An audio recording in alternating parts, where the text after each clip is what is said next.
Hey, sports fans, Larry Eder with RunBlogRun. This is your favorite program, Socialing the Distance. This week we have a real treat. We have Ronnie Baker, who just opened in 994 at the Texas Relays. You know Ronnie because he's the world indoor bronze medalist at the 60 in 2018. And in 2020, he won the world indoor 2 at 60 meters.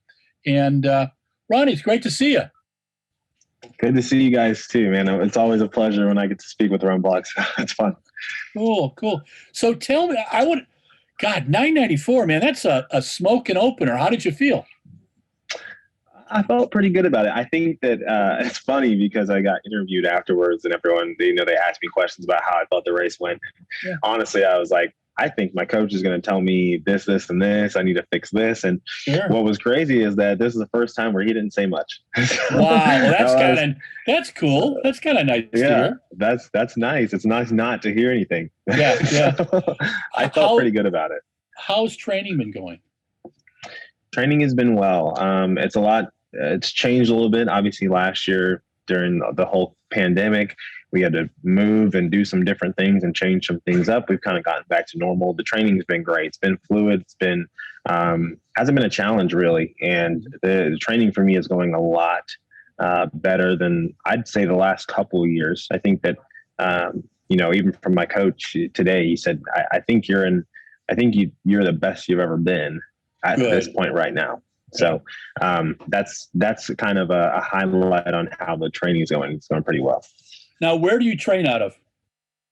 So I train at TCU. So I'm there full time still with Coach Daryl Anderson, who's the head coach at TCU. Yeah. And so I'm still at the TCU facilities using their facilities. I'm actually a volunteer coach there, so that's where I train out of. I'm in Fort Worth. Do you like the coaching part of it too?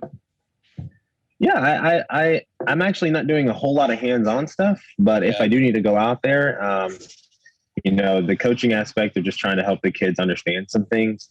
I think, sometimes hearing it from a coach, it's very different because it's almost like listening to your mom and dad at some point, because it's like, well, they tell me all these things, but I think I can do it better this way. But then when you have an outside voice tell you, most of the time, like I have credibility because I'm an athlete, but sometimes you hear stuff from people that have no credibility. They have no credibility to speak into your life. But as soon as you hear that same thing that your parents said, you're like, oh man, that makes a lot of sense.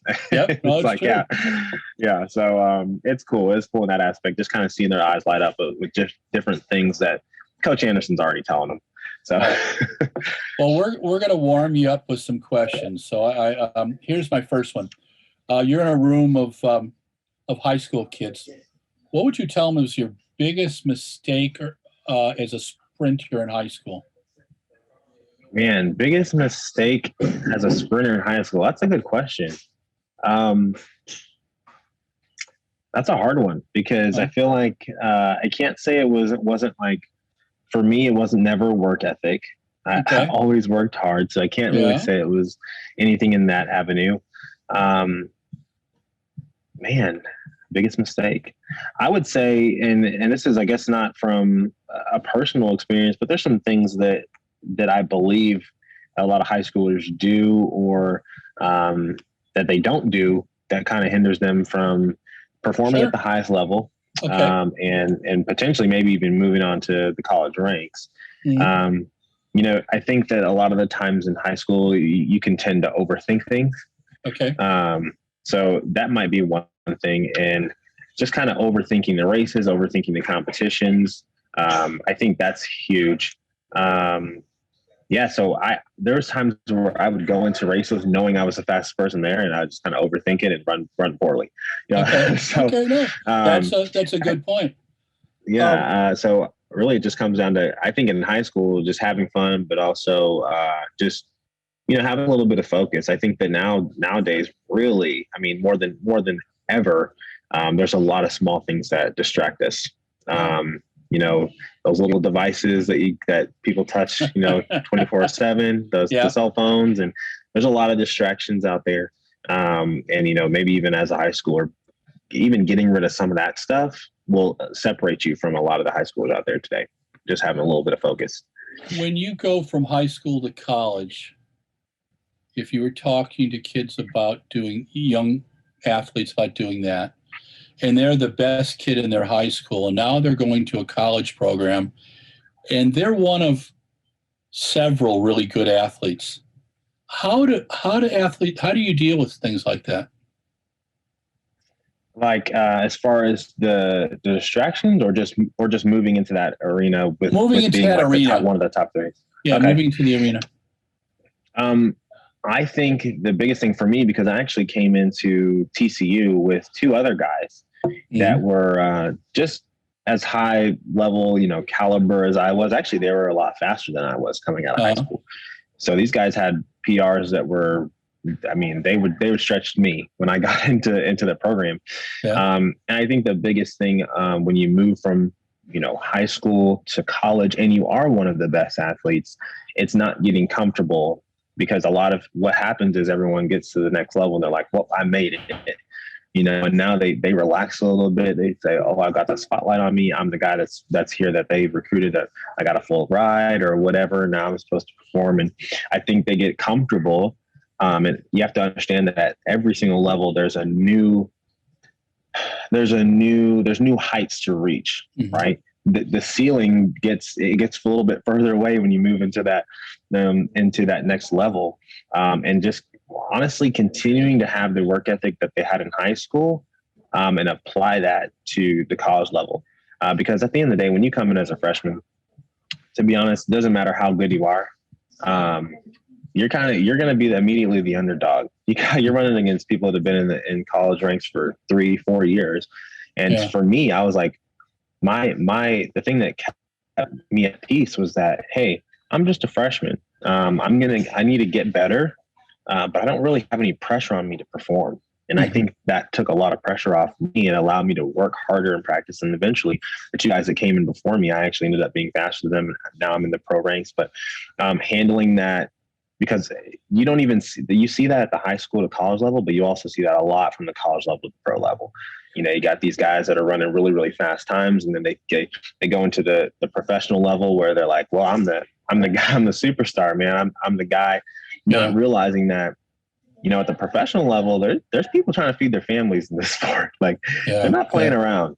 Yeah. And it's the same thing with college. There's only so many people that are going to be national champions, and having, I would say, here's the biggest thing: don't have an ego going into the next level. You got to kill the ego. You can't be one of the top athletes and be arrogant, which honestly, I feel like I see that so much now. But you got to drop the ego. I think that's the biggest thing. If you're coming in, you're one of the top guys, be humble, continue to work hard. And if you do that, you're going to, add layers upon layers of how good you already are now, and you're going to get a lot better. And if you keep that humble spirit, I think you'll go a lot further. What's the best part of your 100-meter race? Best part of the 100-meter race, for me, it's the last 60 to 100. It's that last 40 meters. I believe I'm one of the best accelerators in track and field, hands down. The start sometimes hit or miss for me, but I know that once I get up and running, there's not too many people that can beat me from 60 to 100. So yeah, I think the acceleration phase and maintaining rhythm and all that, the last 40 meters is probably my best. When you're in a championship race, so like the 100 meters at the U.S. Champs is, I think, more exciting than the Olympics a lot of times, because I got to watch every round. So how do you take yourself from the first round to the second, to the semi, to the final? What are you telling yourself during that time period? That's a good question. I love these questions. I've never been asked them. I'm liking it. Well, thank you. Yeah, I think that, when I get to the meet, the first round really is all about just execution. Yeah.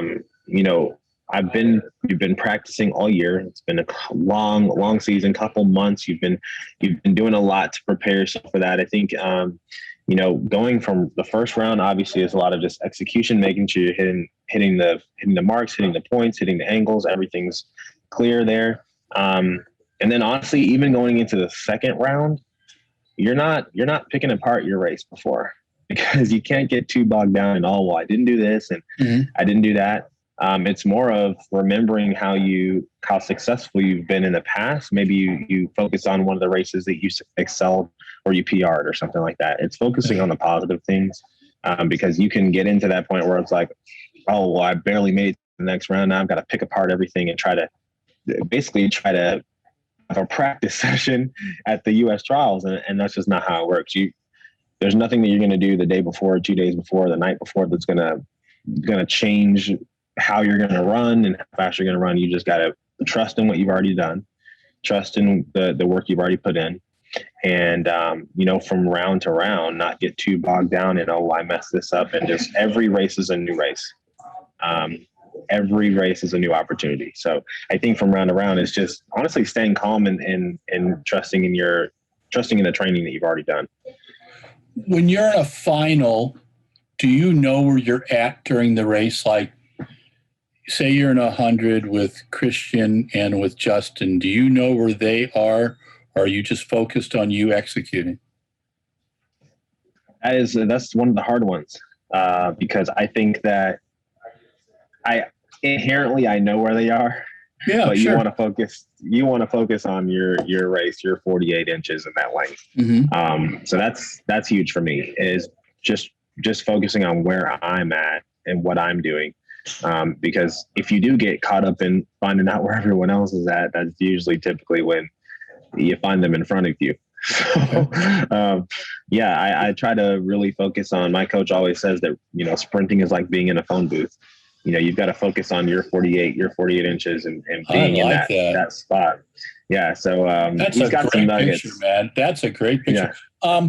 So you were talking about how that last 40, you're pretty proud of your last 40. And I can play in my head right now, you accelerating and seeing you just taking people out.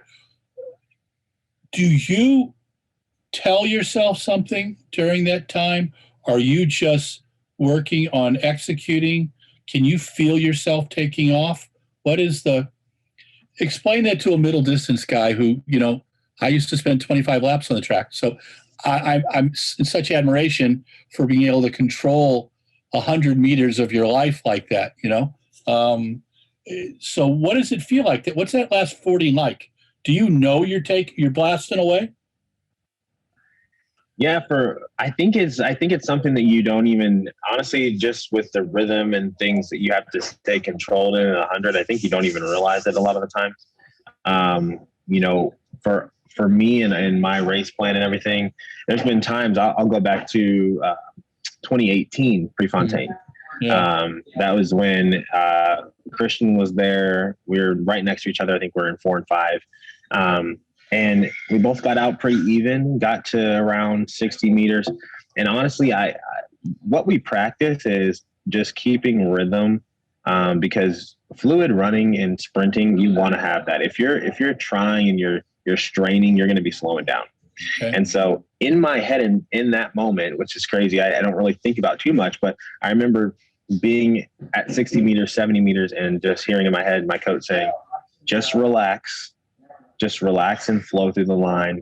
You'll be fine. You're going to win the race. As long as you don't get tight and you don't tighten up and you keep your rhythm, you'll win the race. And I remember saying that to myself. And there was a point where I was like, okay, I need to push forward. I need to have the second gear. But I remember hearing that, and I just stayed relaxed and I just went right by him. And I think that is huge for sprinters, and understanding that once you start to strain and you start to run a little bit unrelaxed, usually that's when you find yourself not winning the race. And so just trying to stay fluid. And when you hit that 60 meter mark, keeping that rhythm, that is what's going to allow you to run a lot faster. And then honestly, it's so smooth that for me, I don't even notice it. You don't even realize it. And then when you see the actual video, you're like, whoa, I blew by those guys. Right. So I think for me, it's not something that I always think about, but it's more of like, okay, we're right neck and neck. Somebody's going to break. Just got to stay fluid and stay relaxed and just run through the line. I remember asking Carl Lewis this in about 1992, 93. And I said, what is the most important concept to get through for a sprinter, and he said, when you strain, you lose. He said, he said, my best races are when I relax. And I was trying to understand that. It's like, because it looks like when I'm watching the races, right? Ronnie, you're putting everything into it, man. I mean, the last 40 is like a boxing match, you know? You're trying stuff, Christian's trying stuff, Justin's trying stuff, you know, and then, you know, there's someone in lane 7 going, I want this, man. I want this as bad as these guys do, you know? And okay, you okay? Yeah, no, sometimes wonderful routers to the wonders of technology, but you're good. Yeah. Yeah. So when you go back and look at a race, do you see things while you're watching it on TV that you did not feel during the race? Yeah, I've definitely had those moments where I'm looking back and my coach will be like, yeah, you did this, or, you know, and you know what? It's actually gotten a lot. It's actually been a lot less kind of surprising, because as I've run and I've gotten better and I've learned my body and just the rhythm and things that we practice and like that we're doing in practice 24/7, I know when I mess up. Yeah. Like I can feel it. Like I know when I jerk out of a transition phase. I know when I'm straining at the end of the race. I know when my knees aren't high enough. I know that stuff. And that's, I think, what separates me a lot from the other athletes and, you know, people that are sprinters, is because I can feel those things, and I'll do a rep in practice, and I'll literally go to my coach. He's about to tell me exactly what I'm going to tell him. I'm like, hey, I already know I popped up here. It wasn't good. He's like, yep, you sure did. And then I can go back and correct those things. And I've gotten so good at that to where now it's a lot less of a surprise when I see a race on video, because I'm like, yep, I knew that was coming. I did that, and then I can go and fix it. But yeah, there's definitely some times where I will look back at a race and notice things that I'm like, oh, I can correct that, or I didn't even notice it while I was running. But I think you want the 100 to be like a dream. You don't even want to remember. Like a lot of times you don't remember your dreams. You want it to be so smooth and fluid that you don't even remember it. You have to go look at video, right? So yeah, I think it's gotten a lot better as the years have gone on. I've gotten better at that. What is the toughest part for you of mastering the start? What's the toughest challenge for you? Because I noticed you said the best part of your race is that last 40. So there's things you want to improve. I mean, we were talking to Grant Holloway a couple weeks ago, and Grant said this winter he was working on blocks to first hurdle. And so I know he breaks the stuff up, and my suspicion is you and your coach break it up. What is the challenge for you at the start? I think for me, the biggest challenge, honestly, is just sometimes being patient, because I can get all the angles and get the length of, you know, first step, second step. I can all that in practice. Yeah. Like it's being calm enough to be able to execute that in a race and not say, okay, I need to rush this part of the process so that I can not get left. And so sometimes it's just, you know, your kind of natural instinct kicks in, and you just revert back to what you've been doing. And I think it's easy to do that, you know, obviously in any race, you kind of just revert back to what's natural. And I think that just comes with doing it the right way in practice multiple times. But I think that's the biggest thing. It's not even that I'm not good at it. I think that my starts, it is good. It's a good start. It's not like super hit or miss. I'm a little inconsistent here and there. However, I'm working on that. But I think for me, it's just a matter of being patient, being relaxed, going through those phases, understanding that I am one of the best athletes. And if the start's not great, as long as I keep to my race pattern, the end of the race will be where I excel, and I'll most likely win the race. So just being patient in the beginning, I think that's the biggest challenge for me. It's not necessarily like, oh, I'm not hitting the drive phase, or I'm not getting the correct length on the first two steps, or any of that stuff. I think it's just honestly more of a mental thing. Hey, I just need to be relaxed. and do what I've been doing in practice and execute it in the race. When you first heard about the pandemic, what were your first thoughts? Did you take it seriously? It was, I think it was a little bit different for me. I heard about it. At that point I just got married like a week and a half before all the cool. craziness. Congratulations. And yeah, thank you. And so honestly, I was more of in a fog about the wedding and everything that I wasn't really concerned with it at the beginning. Sure. And then, after a while, TCU got shut down. They couldn't use their facilities, couldn't train, and realized got pushed to like a park where we were training. And I guess I was obviously a little bit more concerned about it then. But as far as like how serious I was taking it, I was like, oh, I feel like the Olympics were still going to happen. I think honestly, they only got canceled because all the other sports got canceled because I feel like they were very gung ho about doing it. Yeah. So I wasn't like super, I guess I wasn't taking it that serious in the beginning. But as, things progressed, started to, take it a little bit more serious, and obviously had to change training protocols and where we're doing things and what we were doing because of just the whole pandemic itself. How did your training change during the pandemic? Were you working out in parks and stuff? Did you find like a high school track to work out at? How did you and coach work together? Yeah, so when TCU shut down, obviously it couldn't be on their facility. So we actually went to a park about 5 minutes from my house. We were there for about a month, and obviously no track, no turf. There's hills everywhere. Yeah. There's ant hills out there, massive ant hills. There's, you gotta deal with all the people that don't clean up after their dogs as well. Yeah. There was a lot of stuff, and it was very interesting and different because if it rains, the grass is wet. It was just very different. So we didn't do a whole lot of sprinting. I'll be honest. That month and a half that we were out there, we did some block starts. We did a lot of longer runs, which wasn't fun for me. Because it was back to like doing 300-meter runs on grass. And it was definitely interesting. So we changed that. And then I actually there's like a really, really small gym that I was able to use here in Fort Worth because TCU wasn't open. So I was being able to lift and stuff because at that time, the Olympics were still going to happen. So, training had to continue, whether it was on grass, whether it was on track. So we had moved there. And then after a month and a half, we found a middle school track that had 4 lanes.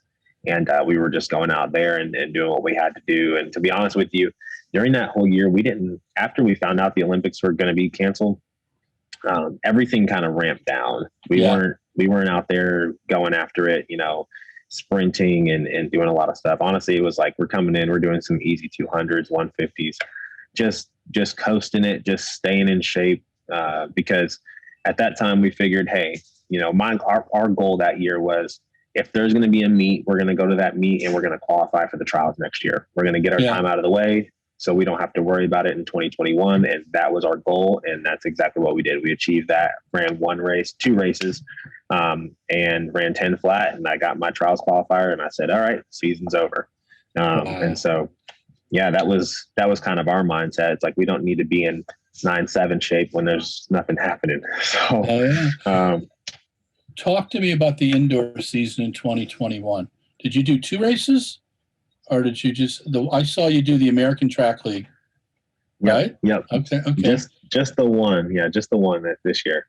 Well, you look great, man. How did that feel? It felt good. I thought I was going to run a little faster. However, it's the first one. You knock the rust off. Yeah. It had been a year since we run. I mean, it's normal, typical. But just without the outdoor season, it's a little different. So I felt good about it. I Trayvon Bromell come out pretty early the first week of the American Track League and runs 6:48, which super excited about him and what he's been able to do coming back off injury and everything, which is awesome. I love that guy. He's I like his character, so I like Trayvon as a competitor. So I knew it was going to be a good race. So Yeah, man, honestly, like whenever I get to the first meet, I'm always nervous because I'm always like, I think Usain Bolt said this. He's like, am I going to be slow this year or what happened?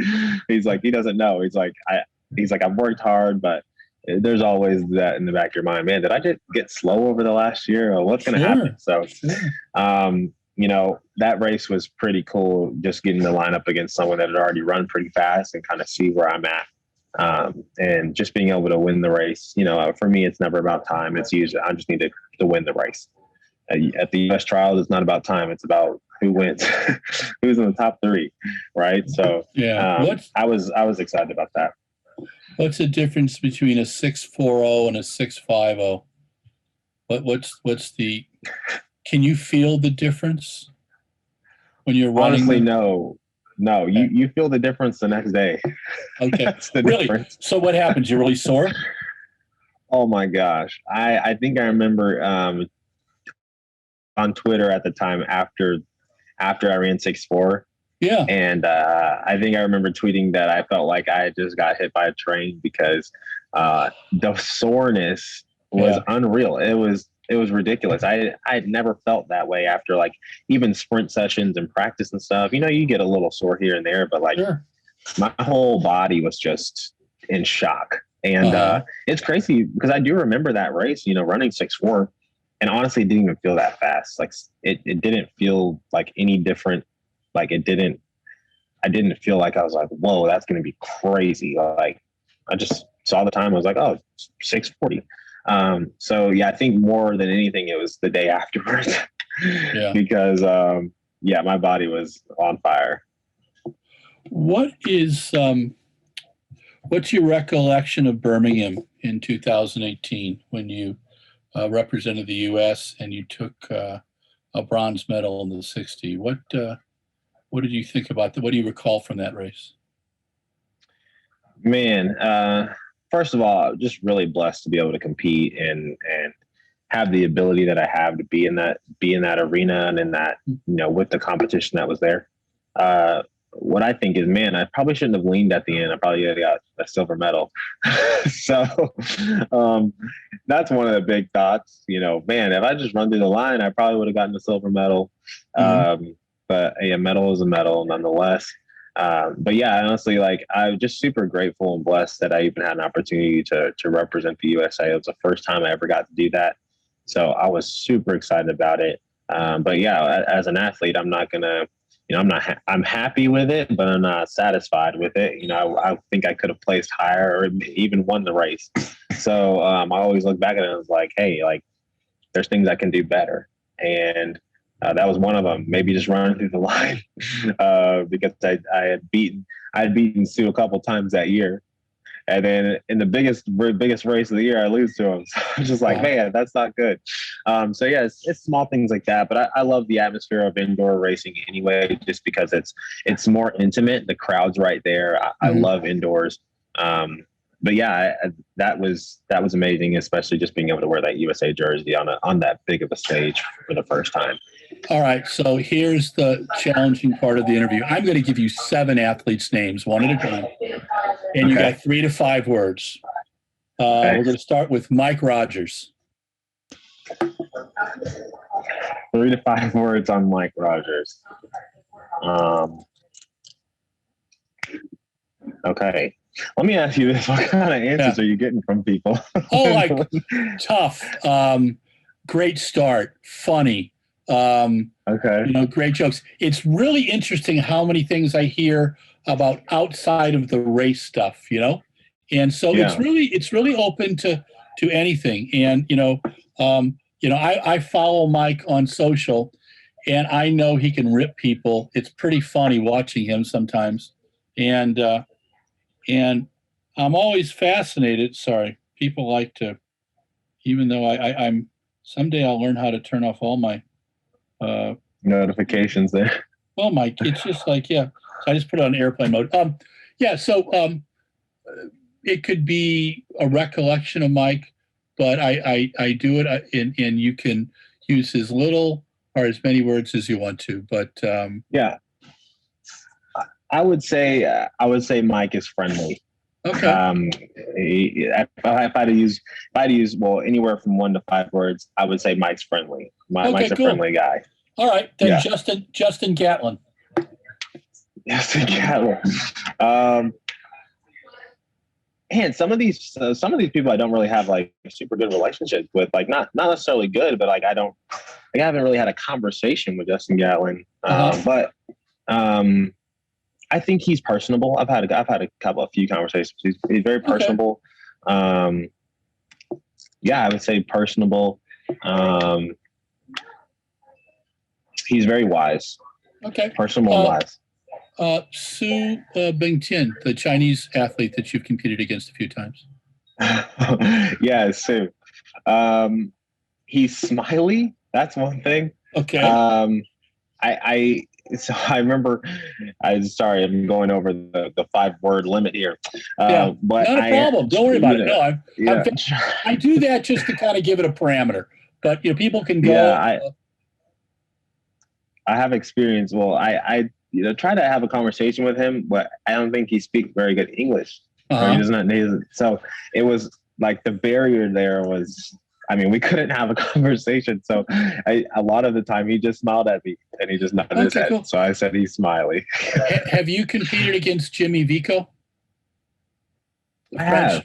What'd you think of Jimmy? I think that was in Paris. Okay. He's competitive for sure. Yeah. I'd say he's genuinely nice. He's very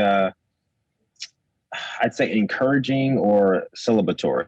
Like likes to celebrate, and that's cool. Okay. What about Christian Coleman? Christian Coleman. I mean, if you're talking about a competitive guy, that's probably the most competitive guy I've ever come across. I think that we have an interesting relationship, and I think that relationship is more of like, hey, it's more of like we're out to get each other. Yeah. You know how when you're there's movies, movies where like the two guys know that they're like, it's like the supervillain and the superhero guy or whatever, and they literally walk by each other and they know that they can't do anything at that moment. Yeah. But like it's gonna go down later on. I think that's kind of the relationship that we have. So that's cool. That's cool. I haven't had it's kind of it is kind of cool because in those movies like, hey, there's gonna be a big showdown later on. Yeah. But like they both know it as well. So I think it's one of those things or like where they're friends in one setting, but they know they're like, hey, I know this guy's out to get me kind of thing. So I think it's interesting, but I think that would be kind of our relationship. I don't know if I could describe it That's cool. in 3 to 5 words, but he's definitely a competitive guy for sure. He's a go-getter, he's a winner. What about Noah Lyles? Noah Lyles, I would say young, vibrant, animated, for sure. Yeah, definitely animated, but a good competitor as well. Okay. Who's a male sprinter that we should know about that you compete against that you think, hey, not getting enough respect? Is there anybody out there right now that you see that you kind of go, wow, this guy's got some wheels? I got to watch out for him in a race. Is there anybody that you have like that? That's a good question. I think one sprinters that it doesn't get talked about a lot. He gets talked about, no doubt. Mm-hmm. And is it you're talking about sprinters in general, or American sprinters, or yeah. So give me a sprinter in general. I trust your judgment. Okay. I'd say Akani Simbine doesn't get a whole lot of. He's out there. He's really run consistent times. Yeah. I think he definitely could be someone to watch out for. Okay, cool. I think I'd say him if anybody. I think that I would have said someone like Trayvon Bromell, but I feel like he's come back and everyone's like Yeah. Everyone loves Trayvon. So I think that he gets talked about plenty. I think Akani Sembene is someone that, definitely to watch out for. All right. So we're down to the last 5 minutes, and I want to talk about the Olympics a little bit with you. Do you think the Olympic trials and the Olympics are going to happen?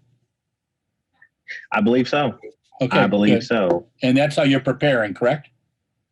Yes. Okay. Yes. All right. How will you be affected if there's no fans in the stadium in Hayward? If there's no fans at Hayward Field or limited fans, will that affect you? Not at all. Okay. Not at all. I know you like to see people around, but it's like during the race, do you know that anything's going on, but you're in that that you're in your phone booth, as your coach says? Okay. No, you don't even you hear the crowd, but you're not paying attention to them. So it's not a big deal. I would love to run in front of a crowd because I feel like, you get to those points where you want to. That's cool. Like you go from high school track in Texas, you're still running in front of like thousands of people. Yep. But it's fun. It's fun to have those crowds there. I think it brings more energy for sure. Mm-hmm. But if you're an athlete, you're going to have adrenaline regardless. But I think there's just a different atmosphere about it. I'd love to have fans, but if that's not the case, it's not going to affect me. How do you feel about no fans in Tokyo? It's a hard one, especially because I think it takes away from what the Olympics are. Like, that's the biggest stage that you're ever going to run on. There's going to be the most people to ever see you compete. And so it's a little disappointing that like we're literally going to be running in this huge venue and no one's going to be in there, or like there's going to be 2,000, 3,000, 4,000 people. I don't know how they're going to do it, but it's a little disappointing. However, again, it's still an Olympics. It's still, you're writing your name in history when you win those things. No one can take that away from you, whether it was filled with fans or not. If you win the Olympic gold medal, you're an Olympic champion. So, for me, I would love to have, run in front of that many people. And I think, again, the energy, the atmosphere, it adds another factor, because if you think about college basketball right now, they're not playing in front of a whole lot of fans. And, when it's the game's on the line and you're down by 1 point, or you got to make a free throw, and the difference between nobody being behind that glass, waving all those signs and screaming, is very different when there's no one there. Right. Yeah. So it changes the game completely, because there's some guys that they can't handle that. And so they miss the free throws, and now a little bit more comfortable. I think that it changes the parameters. It changes the game in a lot of different ways, in the race and everything. So I would love for there, to be people there, but you got to roll with the punches. You got to do what it takes to win, regardless of the circumstances. So what is so next year in 2022, we're going to be in Eugene, Oregon. What do you think about that? I'm excited. It's going to be. I'm really pumped to be able to, make a team and represent the USA in the USA. Yeah. That's a dream come true. So Hayward is it's historic, and I haven't been out there yet, but I know the track. I mean, the track's beautiful. I've seen pictures of it. I'm sure it's even better in person. And so I am beyond excited for that. That is going to be a great time. If you get asked to be on the 4x1, will you take the 4x1 as well? Absolutely. Okay. Yep. Okay. What's the key to running a good 4x1? I would say chemistry and exchanges. That's really it. You got to have some chemistry, and you got to have the good exchanges. Yeah. Those are the two keys, because at that point, everyone's running fast. Yeah. Everyone's running quick. It's about the chemistry, and it's about the exchanges, and getting to stick through the zone. In 2019, I have it on tape. I was interviewing the relay teams, and I have a buddy who speaks fluent Chinese and Japanese. And the Japanese said under their breath how they're going to kick the US's ass. And the Chinese the Chinese were pretty damn close too. And I love seeing Yeah. this. I mean, that's what makes the 4x1 so cool, because there are literally one little miss and, everything, the party's over, right? Yep. And it's fascinating to me to see these teams come up, and, the Brits have this whole thing where they name the 4x4 and the 4x100 teams, and these guys train and stuff. And the U.S. does it a little differently. And I can't honestly say as an observer, sometimes I go, God, I wish you guys had more camps and stuff. What's the challenge of putting a good U.S. relay team together? Is it just getting everybody scheduled together? Is that the issue? I don't think it's a scheduling. I think that sometimes I can't say it's not completely the scheduling. Yeah. I think if we had better continuity in just the communication between who potentially might be on. I think what happens with the other countries is that they actually know their team very ahead of time. Yeah. And so they're already practicing, whereas we have to wait till the trials to figure out who's going to be on that team. Okay. And so, if we were to do it the other way, we'd have like 15 guys taking relay exchanges. We don't know who's going to be on the team. Whereas they probably have like 6 guys that they're just constantly practicing that. And they're all in the same area probably. Mm-hmm. And so it's easier for them to do that. Scheduling too, because everyone's running different meets and everyone's got a different schedule and how they're going to prepare for the trials and what they're doing. And so, I think that, and that probably honestly might be the biggest thing, is that we just don't know for sure who that's going to be. Okay, and then it's like, cool. Why waste time with, 15 different guys and only 4 of them are going to be on the team? We don't know who those 4 are. So where am I going to see you race next? What do you got coming up? I am supposed to be scheduled to run on the 24th of April in, I believe, Eugene. So it's a good time for me to actually get on that track and feel it out. Awesome. I'm excited about that. Well, Ronnie, you survived 40 minutes with me, man. You did a great job. And I know you were a little nervous about the athletes, because no one wants to say something where Mike comes up to you and goes, hey, man, you said that to me. And that's not what it's about. What I try to do is, I'm fascinated with your guys' relationships and how you're able to manage it on the track and off the track. And I really respect what you're doing. But thank you again. And so this is Larry Eder with RunBlogRun. This was your favorite program, Socialing the Distance. And today we really had a treat. We got to talk with Ronnie Baker. He's the 2018 World Indoor Champ, bronze medalist. He's cranked out a 994 already at the Texas Relays. We'll see him April 24th, hopefully in Eugene. And Ronnie, thanks again. And thanks for taking the time today. I really appreciate it. Absolutely. All right. It was a pleasure. Hey, sports fans, it's Larry Eder with your favorite program, Socialing the Distance. This week we had a real treat. We featured Ronnie Baker. Ronnie is, you remember, was the 2018 bronze medalist, the World Indoor Champs at the 60.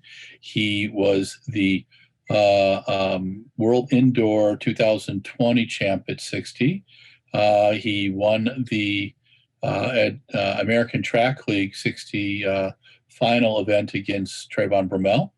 And he is opened outdoors in 2021 with a pretty exciting 994 down at the Texas Relays.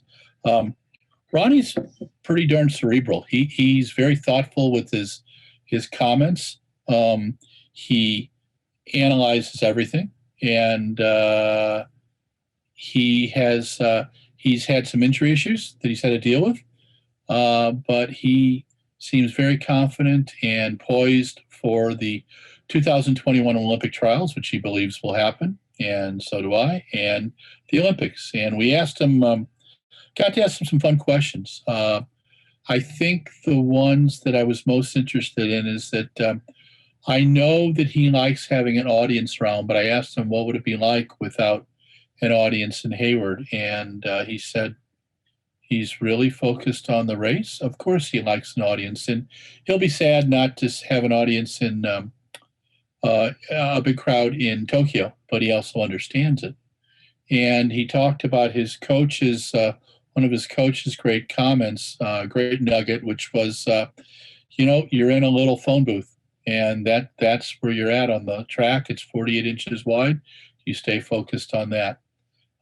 We talked about how you can work too hard sprinting the 100 meters, which is something that I hear from all the great sprinters, Carl Lewis and Christian Coleman, and that the idea is to get into your zone and to stay relaxed. And if you overstress it, you're not going to perform well. And it makes a lot of sense. But all in all, Ronnie's a lot of fun to talk to. We thank Ronnie for his time. We thank Charlie Wells. He's going to be competing next April 24th at the proposed, I believe it's the USATF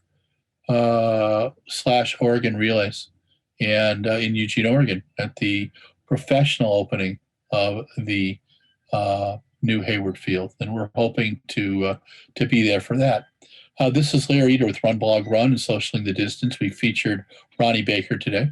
And if you like RunBlogRun, like us on Facebook, Twitter, and Instagram. I'll do it on all three. It'll help us. We need eyeballs. And if you love us, subscribe to our YouTube channel. Mike Deering, who's our producer, has produced over 369 videos last year in 2020. And we have over 2,500 videos and audios from 2010 on. There's something for everybody. Geek out, enjoy it, but stay safe. Larry Eder, signing off.